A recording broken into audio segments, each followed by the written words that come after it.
அறியாத மொழி, புதிதான சூழல், புரியாத சுற்றம் அனைத்தும் தாண்டி நாம் அன்றாடம் வாழ்ந்து கொண்டிருக்கிறோமே. முதலில் வெளிநாட்டில் வாழ்வோரெல்லாம் தகுதியானவர்கள் இல்லை, பிறருக்கு வாழ்க்கையை கற்றுக் கொடுக்கவும் தகுதியானவர்கள். இங்கே முடிந்தால் சாப்பிடுவோமே தவிர 3 வேளையும் சாப்பிடுவதில்லை. முடி வெட்டினால் கூட ஒட்ட வெட்டுவோமே தவிர ஒருபோதும் விட்டு வெட்டுவதில்லை. இது எங்களின் கஞ்சத்தனம் இல்லை. நான் அசிங்கமானாலும் பரவாயில்லை, என் குடும்பம் அழகாக இருக்க வேண்டும் என்ற அபூர்வ குணமே. பக்கத்து தெருவில் பட்டிமன்றம் நடந்தாலும், தெருமுனையில் தேவாரமும் திருவாசகமுமே சொன்னாலும் காது கொடுத்து கேட்காத நான் இங்கு காசு கொடுத்து காத்திருக்கிறேன் என்றால் வெளிநாட்டு வாழ்க்கையின் தமிழ் உணர்வை தட்டி எழுப்பி இருக்கிறது என்றுதானே அர்த்தம். இங்கே சைவம் அசைவம் கிடையாது. ஐயர் என்னோடு ஆட்டுக்கறி சாப்பிடுகிறார். இங்கே சாதி மதங்கள் தடுக்காது. முருகன் முகமதுவை மச்சான் என கூப்பிடுகிறான். இங்கே கலவரங்கள் கிடையாது. கர்நாடகக்காரர் கூட பாணி சையே என்கின்றார். இங்கே பயங்கரவாதமும் கிடையாது.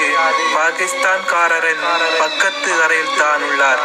இதன் மூலம் நாங்கள் உள்ளூர் ஒற்றுமையை மட்டுமல்ல உலக ஒற்றுமையுமே காக்கிறோம் என்று உரக்க சொல்லிக் கொள்கின்றோம். வீட்டில் விசேஷமோ நாட்டில் பண்டிகையோ உற்சாகத்தையே அடைகிறோம். வீதியில் நல்லதோ வீட்டில் கெட்டதோ உணர்வுகளை அடைக்கின்றோம். ஆங்காங்கே ஐஸ்வர்ய ராய்கள் அலைகின்ற போதும் ஆண்மையை அடக்கினோம். எத்தனையோ அப்பாக்களை குழந்தைகள் அங்கள் என்ற போது நினைத்து நினைத்து எங்களின் அழுகையை அடக்கினோம். என் பெயர் விளக்கு என்றாலும் வெளிச்சம் தந்தால் தான் இங்கே விசா கொடுப்பார்கள். என் பெயர் ஆரோக்கியசாமி என்றாலும் நீ ஆரோக்கியம் என்றால் தான் இங்கே 10 அக்கா அடிப்பார்கள்.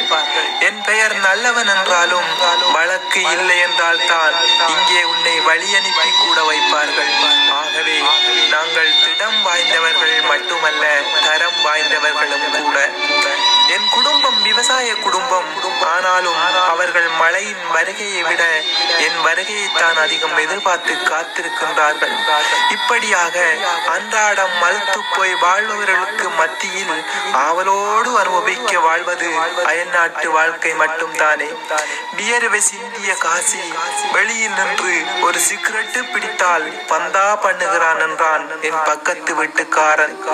அழுது முடித்து அனுப்பிய சேலை உடுத்தி என் தாய் ஊரில் நடந்தால் பகட்டாய் திரிகிறாள் என்கிறான் என் பங்காளி வீட்டுக்காரன். குப்பிசை தின்று கொடுத்து விட்ட பணம் குடியிருக்க ஒரு குட்டி இடம் வாங்கினால் வெளிநாட்டு பணம் விளையாடுதே என்கிறான் என் எதிர் வீட்டுக்காரன். இப்படி பொழுது போகாத பொறாமைக்காரர்களுக்கு மத்தியில் பழுதுபடாமல் பத்திரமாக இருப்பதால் பெருமைக்கு எடுத்துக்காட்டாய் இந்த பொக்குசங்களை சொல்லலாமே. பூமிக்கு காற்று புயலை தந்தது, பொறுத்து கொண்டோம். ஏனென்றால் அதுதான் நமக்கு மூச்சு காத்தையும் தந்திருக்கிறது. பூவையருக்கு பிரசவ வலியை தந்தது, சகித்து கொண்டோம். ஏனென்றால் அதுதான் நமக்கு வாரிசையும் தந்திருக்கிறது. அதுபோல வெளிநாட்டு வாழ்க்கை சில பிரிவுகளை தந்தாலும் பொறுத்து கொள்வோம். ஏனென்றால் அதுதானே நமக்கு பிழைப்பையும் வாழ்க்கையையும் தந்திருக்கிறது. நன்றி. அன்புடன் மகேஷ்.